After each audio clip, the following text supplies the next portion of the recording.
ఇక ఆత్మాహుతి దాడిపై డాక్టర్ ఉమర్ చివరి వీడియో సెల్ఫీ వీడియో బయటకొచ్చింది. ఆత్మాహుతి దాడిపై సమాజంలో పలు రకాల వాదనలున్నాయని ఉమర్ వీడియోలో తెలిపాడు. ఇక ఆత్మాహుతి దాడి చేసుకోవాలన్న నిర్ణయం తీసుకుంటే చాలా భయంకరమైన మైండ్ సెట్ లోకి వెళ్లాలన్నాడు. ఇక చావే అంతిమ లక్ష్యమని నిశ్చయించుకోవాలని కూడా చెప్పారు. ఇక కానీ అలాంటి ఆలోచనను ఈ సమాజం ఒప్పుకోదని ఉమర్ వీడియోలో తెలిపాడు. ఇస్లాం వెర్షన్ ప్రతి మనస్సాక్షిని కదిలించాలన్నాడు. ఇక ఉగ్రవాదానికి మతం లేదని, అమాయకుల రక్తం చిందించడానికి విశ్వాసాన్ని దోపిడీ చేసిన నేరస్తులే కారణమన్నాడు. ఇక భారతదేశం ఈ అనాగరిక భావజాలాన్ని బహిర్గతం చేస్తుందన్నాడు.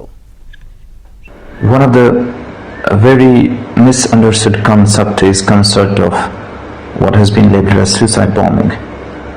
It is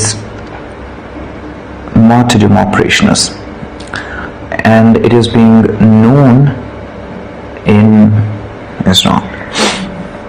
There are multiple contraindications, and there are multiple arguments that have been brought against it. Martyrdom operations: when a person presumes that he is going for sure die at a particular place at a particular time, he goes against the presumption that a particular is going to die in a particular situation. It's not, we don't have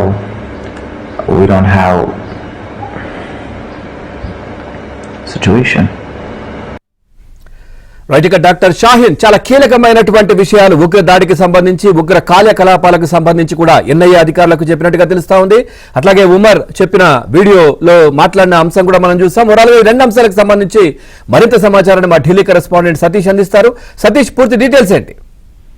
Pawan, దాదాపు ఎర్రకోట bomb బ్లాస్ట్లకు సంబంధించి అనేక మందిని ఇప్పటికే అది NIA arrest చేసుకోవచ్చు. తాజాగా షాహీన్ కూడా అనేక అంశాలను కూడా ఎన్ఐఏ కస్టడీలో వెల్లడించినట్టు కూడా చాలా స్పష్టంగా తెలుస్తుంది. అయితే మొత్తం పక్కా ప్రణాళిక బద్దంగానే ఇదంతా నిర్వహించినట్టు తెలుస్తుంది. దీనికి కాశ్మీర్ కి సంబంధించిన ఆధిపత్య బృందం కూడా ఒకటి ఇందులో ప్రధాన పాత్ర పోషించినట్టు కూడా చెప్తున్నారు. యూనివర్సిటీకి సంబంధించిన మరికొందరు కూడా ఉన్నట్టు కూడా స్పష్టంగా తెలుస్తుంది. అయితే డాక్యుమెంట్ కి సంబంధించి రసీదులు దాదాపు 20 లక్షల రూపాయలు ఇప్పటికే వాళ్ళు సేకరించారు. వివిధ రూపాల్లో ఫండింగ్ సేకరించడంతో పాటు దానికి సంబంధించి పేలుడు పదార్థాలను కూడా కొనుగోలు చేసిన అంశాలను చాలా స్పష్టంగా చెప్పాం. ఇటీవల ఎన్ఐఏ ముగ్గురిని హర్యానాకు సంబంధించిన వారిని కూడా అదుపులోకి తీసిన సందర్భంలో వారికి ఉమర్ నబీకి ఏమైనా సన్నిహిత సంబంధాలు ఉన్నాయన్న కోణంలో కూడా విచారించినప్పుడు వారి ముగ్గురికి సన్నిహిత సంబంధాలు లేవంటూ ఒకసారిగా ఎన్ఐఏ వారిని విడిచిపెట్టిన. అయితే రాడికలైజేషన్ రహస్య కార్యకలాపాలు, ఉగ్రవాదుల నిధులపై కూడా విచారణ పెద్ద ఎత్తున చేస్తున్నారు. కీలక పాత్ర పోషించిన కాశ్మీర్ అధ్యాపకుల ఆధిపత్యం గ్రూప్ కు సంబంధించి ముజ్బిల్ ఉమర్ సహా పలువురిని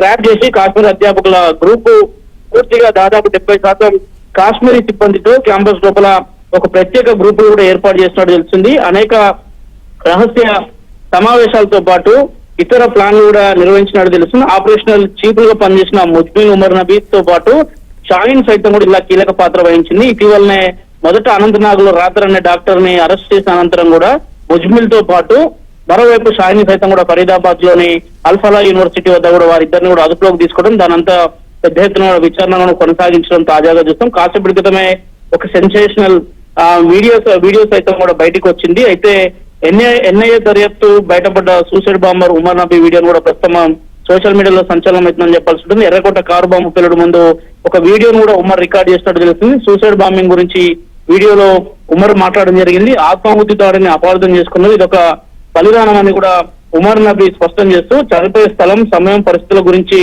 ఉమర్ నబీ స్పష్టం చేయడంతో పాటు నవంబర్ 9వ తేదీన అల్ఫలా యూనివర్సిటీలో ఈ వీడియో రికార్డ్ చేసినట్టు కూడా ఇప్పటికే ఎన్ఐఏ ఒక ప్రాథమిక దర్యాప్తుకు కూడా వచ్చింది. ఇక నవంబర్ 10వ తేదీన ఎర్రకోట వద్ద బాంబ్ బ్లాస్ట్ కు పాల్పడడం, దాదాపు ఆ ఘటనలో 15 మందిని అమాయక ప్రజలను కూడా ఉమర్ నబీ పొట్టన పెట్టుకోవడం, దాదాపు ప్రధాన సూత్రధారులను ఇద్దరు అరెస్ట్ చేసిన అనంతరం కొంత భయాందోళనకు గురవడంతోనే తన ప్లాన్ ని కూడా వెంటనే ఎగ్జిక్యూట్ చేసినట్టు కూడా తెలుస్తుంది. అందులో భాగంగానే దాదాపు 15 మంది చనిపోవడం, దాదాపు 30 మందికి పైగా కూడా శతగాత్రులు అవడం కూడా చూసాం. ఇటీవల వరుస అరెస్టులు కూడా కొనసాగుతూనే ఉన్నాయి.